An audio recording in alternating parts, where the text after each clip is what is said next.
যৌবনকাল ছিল কি ছিল না? যুবকদেরকে আল্লাহ সুবহানাহু ওয়া তাআলা উদ্দেশ্যহীন করে প্রেরণ করেন। দুনিয়ার মানুষকে আল্লাহ সুবহানাহু ওয়া তাআলা পৃথিবীতে উদ্দেশ্য বেপরোয়া চলার জন্য, মাতলামি করার জন্য, অসভ্যতামি করার জন্য আল্লাহ প্রেরণ করেন। আল্লাহ আমাদেরকে বানানোর পেছনে তার উদ্দেশ্য আছে না নাই?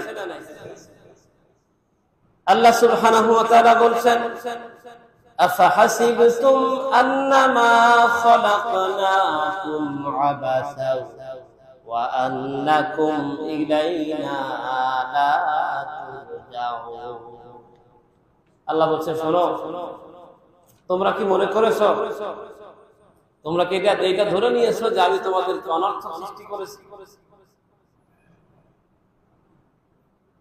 বরং অনর্থক সৃষ্টি করেনি নাই। আল্লাহ বলছেন, একটা সময়ে তোমাদের সবাইকে ইচ্ছায় হোক অনিচ্ছায় হোক আমার কাছে ফিরে আসবে।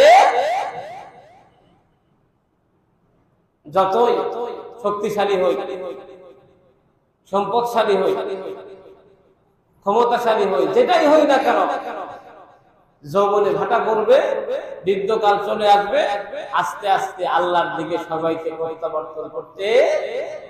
এক্ষেত্রে কারো কোনো মাতবাড়ি চলে নাকি? মাথা কালো চুল সাদা হয়ে যায়, অথচ যদিও কলক দিয়ে কালো করা যায়, কিন্তু আসল কালো চুল কালো করা যায়, কিন্তু শরীরের যে গ্রোথ, যে শক্তি, এটা কি সারা জীবন ধরে রাখা যায়? আল্লাহ বলছেন, অনর্থক সৃষ্টি করে নাই, সৃষ্টি করেছি কি জন্য? আল্লাহ বলছেন, ওয়ামা খালাকতুল জিন্না ওয়াল ইনসা ইল্লা লিয়াবুদুন। আল্লাহ বলছেন, মানুষ আর জিনদেরকে আমি সৃষ্টি করেছি কি জন্য? শুধু ইবাদত না, একমাত্র আমার ইবাদতের জন্য। কেবলমাত্র শুধুমাত্র আল্লাহ বলছে সৃষ্টি করেছে ইবাদতের জন্য। তাহলে আমাদের জীবনের মূল উদ্দেশ্য কি করা? জবাই বলি কি করা? কিন্তু করি কার? দিন চলে যায়, মাস চলে যায়, আল্লাহর ইবাদত নাই, বরং আল্লাহর ইবাদতের বিপরীত কাজ আমাদের দ্বারা। এরপরে আশায় বুক বেঁধে আছে, ইবাদত না করলে কি হবে? জান্নাতে যাব।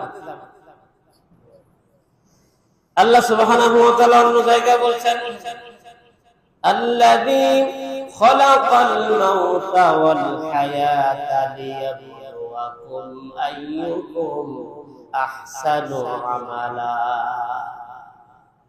আল্লাহ বলছেন, শোনো, আল্লাহ সুবহানাহু ওয়া তাআলা মৃত্যু এবং হায়াত সৃষ্টি করেছে তোমাদের পরীক্ষা করার জন্য। লিয়াবলুয়াকুম আইয়ুকুম আহসানু আমালা, যে এই দুনিয়ার জীবনে তোমরা আমলের দিক থেকে কারা উত্তম হও, কারা উত্তম আমল করো, এজন্য তোমাদের সৃষ্টি করা হয়েছে। আল্লাহ এখানে বলেছেন আহসানু আমালা। আল্লাহ এটা বলেন নাই আকসারু আমালা, কার আমল কত বেশি হবে এজন্য বানাইছে। আল্লাহ বলেছেন না, সুন্দর আমল কারা করো, সুন্দর আমল কার বেশি হয় এটার জন্য বানাইছে, সুন্দর আমল করার জন্য বানাইছে। কিন্তু আজকে আমাদের আমল হয় অনর্থক বেহুদা, অথচ নবী সাল্লাল্লাহু আলাইহি ওয়াসাল্লাম বলেছে একজন মুমিনের জীবনে অনর্থক বেহুদা কাজ হতেই পারে না।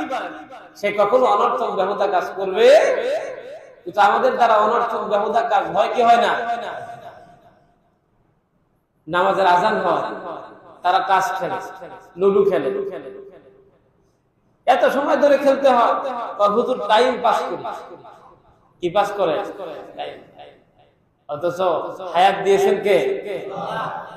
এই হায়াত আল্লাহর জিকিরে, আল্লাহর স্মরণে ব্যয় করতে হবে।